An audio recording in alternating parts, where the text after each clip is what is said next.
So mayroon po tayong balita ngayon mga sangkay na mukhang naninilikado po ngayon ang ating Vice Presidente dahil ang anak mismo ni Pangulong BBM di umano ang gumagalaw na ngayon.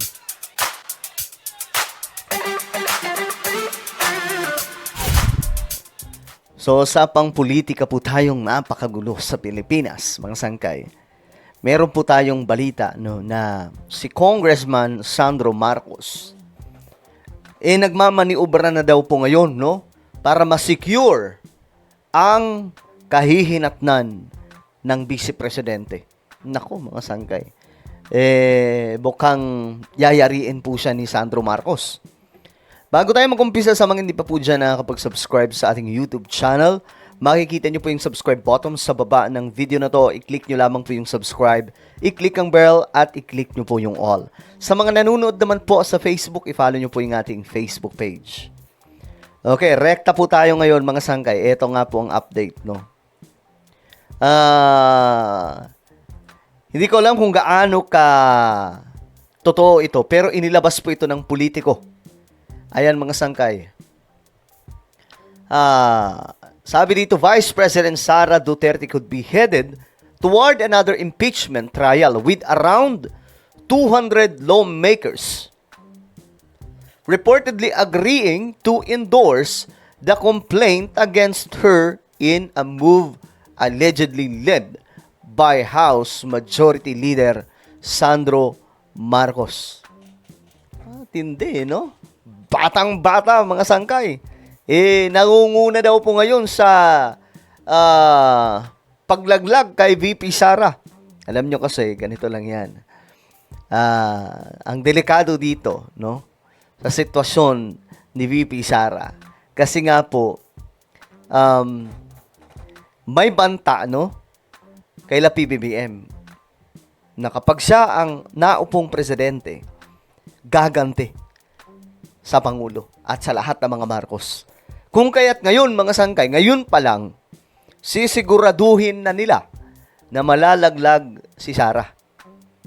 Ganun lang magyayari. Parehas po, mga sangkay, may mga interest po talaga. Basahin po natin itong balitang to, mga sangkay. Ayon dito, 200 votes secured. Sandro Marcos reportedly leading impeachment push versus Sara. So, pinangungunahan daw po ito ngayon ni Sandro Marcos. Isang bata, mga sangkay, ang nangunguna para pumalaglag ang Vice Presidente.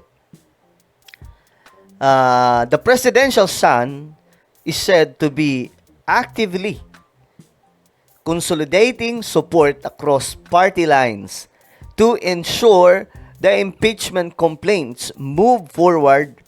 Ayon po ito sa isang chismis mula po sa loob ng Kongreso. So, ngayon, mga sangkay, ayon nga po sa mga nababali-balita, na grabe daw po talaga ang impluensya ni Sandro Marcos. Yung tipong pagkadating pa lang po niya, mga sangkay, sa loob ng session hall ng Congress, pinagkakaguluhan kaagad siya ng mga kongresista, nilalapitan po kaagad siya ng mga kongresista, ganun po siya ka-impluensya. Kasi nga, sabi po nila, ayon po sa kanila, sa mga kwento-kwento, matalino daw po si Sandro Marcos. Kaya nga po ngayon, mga sangkay, kung papansin niyo yung mga malulupet na mga bills mula po kay Sandro Marcos. At ayon po dito, Sandro has been talking to party leaders, negotiating support and making sure the numbers are there. Ayon po dito sa scooper na nag-report dito sa politiko. Sino kaya ito? Baka pwede naman pangalanan. Politiko, baka pwede niyong sabihin kung sino yan. One of the most critical blocks reportedly falling into line is the National Unity Party, the second largest political party in the House with roughly 40 members. Ito na mga sangkay. Itong NUP, kinakabahan. Mukhang nagbabago po sila ngayon ng stand. Kasi nga po, kapag nanalo si VP Sara sa impeachment na yan, panigurado, iniisip na nila na babalikan sila ng ating Vice Presidente. Ganun po ang mangyayari dyan.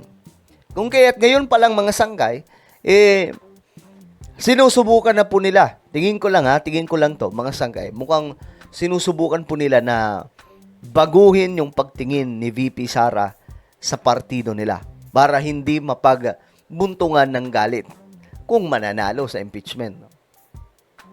Just last month, ayon po dito, NUP officials had publicly expressed hesitation, saying they would most likely not vote in favor of impeachment, of impeaching Duterte unless new evidence emerge. Kita niyo yan, mga sangkay. Pero nung una, di ba? Talagang botong-boto po sila eh. Pero ngayon, mga sangkay, ayaw na naman po nila. Bakit? Ano meron?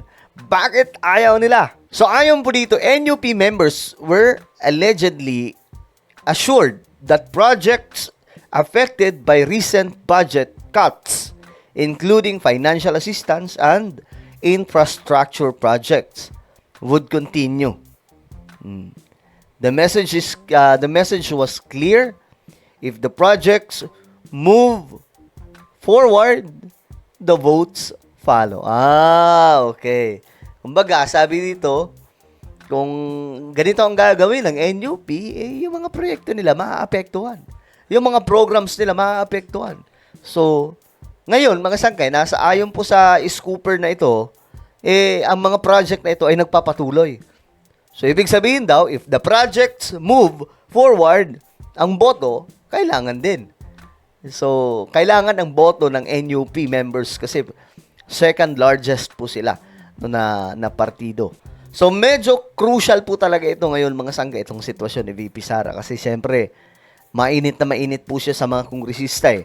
Kaya nga po itong ginawa niya, mga sangkay, na maagang pagdedeklara that she is running for president in 2028. Yan po ay political strategy. Para ano? Para siyempre, matakot po yung kanyang mga kalaban. At mostly sa kanyang kalaban kasi nasa Congress eh. No? So ngayon, minamaniobra na po yan para magkaroon po sila ng siyempre kaba para hindi na bumoto sa impeachment. Kaya nga lang, nakaraan nga lang mga sangkay, umabot po sa punto na ang impeachment complaint ni VP Sara ay sufficient in form and substance. So, ito po ay magpuproceed po talaga. Magpapatuloy ang proseso. So dito, naninlikado ang ating Vice Presidente. Nang ibig sabihin lamang, hindi po umepekto ang kanyang pagdideklara ng maaga na tatakbo siya ng presidente.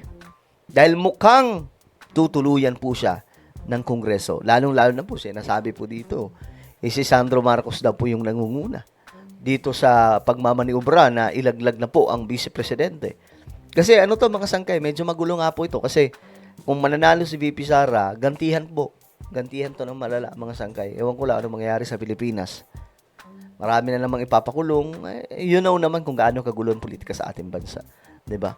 Well, kayo mga sangkay, ano po ang inyong opinion tungkol po dito? Tama lang ba yung ginagawa ni Sandro Marcos? Kung totoo man ito, comment down below. Mayroon tayong YouTube channel. Ito po ay Sangkay Revelation.